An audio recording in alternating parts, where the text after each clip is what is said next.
So I live in a flat with 3 other people, childhood best friend, a guy from my uni course and his cousin. For the most part we get along really well and rarely have disagreements. However, this has been a real point of contention lately. About 6 months ago I began a relationship with a guy I've known for a couple of years. I know it's still a fairly new relationship, but I really like him. He makes me really happy and we're pretty serious about each other. Up until recently, he would come visit me at my flat 3 to 4 times a week. This was mostly due to the fact that I have chronic fatigue and going on proper dates can be really challenging for me. Instead of going out to dinner or a film or whatever, we'd just chill in my room or the living room, watch TV and get takeout or cook together. I didn't really consult anyone about this because all the other flatmates have their partners over as often if not more so, and he rarely spends the night and usually leaves before 10 p.m. because of his work schedule. So the issue, 2 weeks ago, comes to me and tells me that I need to stop having my boyfriend over because it's starting to get annoying. I asked her why and she said it's irritating to have someone who doesn't live there, skulking around all the time. I pointed out that her boyfriend sleeps over 3 nights a week and thus is here more often than mine, and she claimed that was different because they've been together for 11 years and are moving in together once her lease is up. She said she's discussed it with the other flatmates and they've all agreed he needs to stop coming over or he has to chip into the rent, because it's getting ridiculous. Note, nobody else's partner chips in on the rent. I confirmed with the other 2 that yes, this is an agreement they've made. Though my best friend said basically made her agree by threatening to cut off the Wi-Fi and utilities, which are in her name, if she didn't. I asked if this rule applies to everyone, but apparently it's just me. I pointed out that it's unfair and was basically told to deal with it. My potential assholery, I've begun loudly insisting that if my partner isn't allowed to come over, neither is anybody else's. If I answer the door to anyone's partner, I'll send them away. If I come home and someone's partner is there, I'll make a point to mention that I thought we weren't having partners who don't pay rent over anymore. I've asked boyfriend over and over how much rent he's paying and pretend to be affronted and make a fuss when he says he doesn't. Everyone's pretty pissed at me and is telling me I'm being unreasonable.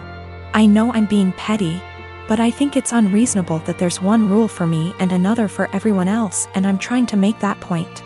Am I really the asshole here? Some questions people keep asking. If I knew of something my boyfriend was doing to be annoying / if anyone had told me that he was doing something, I'd have included it. I'm not aware of anything he does, and when I ask why I doesn't like him, I just get a shrug and just do.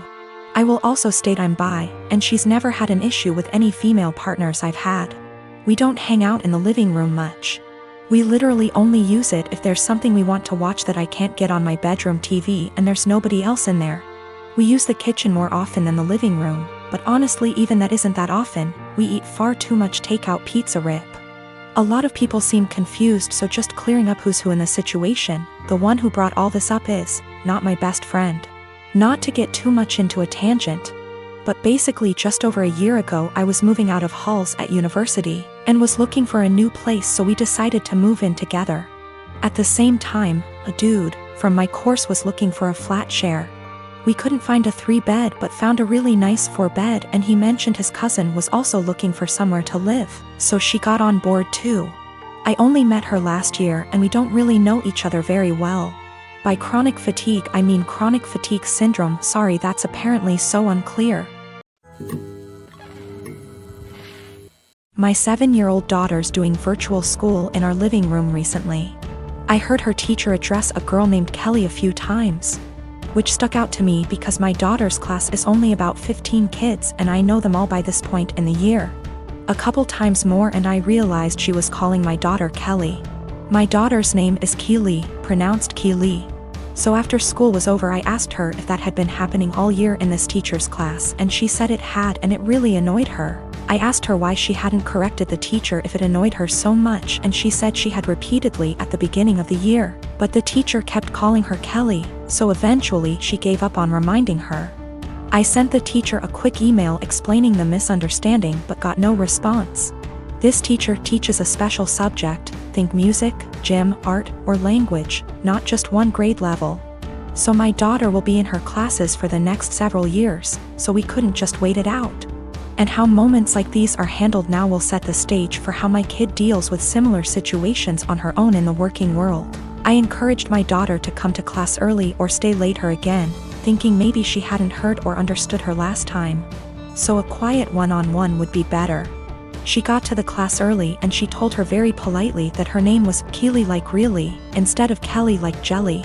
And that people often get it confused, so she just wanted to clarify. So class starts and sure enough she gets called Kelly again almost immediately. So there's only so much self-advocation a 7-year-old can be expected to do.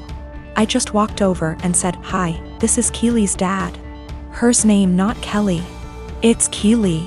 A few hours later I had an email in my inbox inviting my wife and I to a parent-teacher conference with the vice principal. The long and short of the meeting ended up being the school feels that while the teacher probably should have learned her name, that the real problem is she feels I challenged her authority by correcting her in class, and that the names were similar enough for it to not have warranted such drastic action. That surprised me. I couldn't believe a meeting was necessary, let alone that it cast blame on us. I can't tell if I'm being that annoying, my kid matters most parent that my grandmother the school teacher always complained about, or if the teacher should just learn her damn name, because that's a basic part of her job. I've been with my wife for 2 years. She has a 21-year-old son. I have a 14-year-old daughter from my previous marriage. My late wife passed away in 2014. She left a few things for our daughter, including a gold jewelry set. Her mom was devastated she didn't get to gift the set to our daughter on her wedding day. I keep it in my closet since it's expensive and my daughter is too young to have it. I'll hopefully gift it to her on her wedding. We were sitting in the kitchen when my stepson was hesitant to ask me something. We're in good terms but have our fair share of arguments. He said his fiancée was taking something from his mother's and my closet, saw the jewelry set and liked it very much. He asked if he could borrow it so his fiancée can wear it at her cousin's wedding. I found this unacceptable. I told him his fiancée had no business being in the bedroom and that the jewelry isn't mine. It's for my daughter. He asked me if my daughter will agree to let him borrow it if he talked to her. I told him not to even talk about it again. He got all pissed and said things I do not remember. When he and his fiancée were at the wedding, I discovered that the jewelry set was gone. I told my wife and we looked all over the house. I called my stepson to tell him about calling the police because I really thought someone stole the set. He said there was no need, that he borrowed it and will return it after they get back from the wedding. I yelled at him and told him to come back with it right then. I kept calling him till 12 a.m. when he told me to stop calling and that he'd bring it in the morning. I couldn't sleep that night. I felt terrible. In the morning he showed up at 10 a.m. He didn't bring it and started stalling, saying he forgot he'd bring it the next day. At this point it was clear he gifted it to his fiancée and was stalling. I got so mad I told him I will be pressing charges if he doesn't return the set today. We got into an argument. My wife said his fiancée was the one who wanted the jewelry set. But he was the one who took it and it's not even mine, it's my daughter's, which made it worse. Because I'm responsible for whatever happens to it. His grandparents berated me after I told them this and got mad and defended him when I said that I will be pressing charges. He stole and needed to be responsible for his actions. He didn't respond to my final calls, so now I've given him one last chance, and it's over. I pressed charges today. They're saying calling the police was extreme and cruel. They're all convincing me to back down. He was replying to me sarcastically when I said I'd get the authorities involved, and he didn't take me seriously. His mom said she'd try to talk to him, but I had enough of him stalling, hoping I'll just let it go, so he can make his fiancée happy. I feel like an irresponsible idiot. I can't even look at my daughter without feeling frustrated and infuriated. I'm hurt, but what's worse is that this is my daughter's property that I couldn't take care of. My wife allows them into the room, although I told her not to several times. They're not kids and there should be some boundaries. I am a 33-year-old woman, the breadwinner of our household. I have multiple, highly specialized degrees for a niche industry. I make $200K plus, with potential to get in the $600 MS range. My company has not been hit that badly by COVID, so most of us have kept our jobs, but we're held to strict standards. My husband has a broad degree / work experience. He quit his job right before COVID hit, hoping for a better job in the meantime, and I was supportive. He spent a ton of time applying to various jobs, and finally landed an interview at Organization X.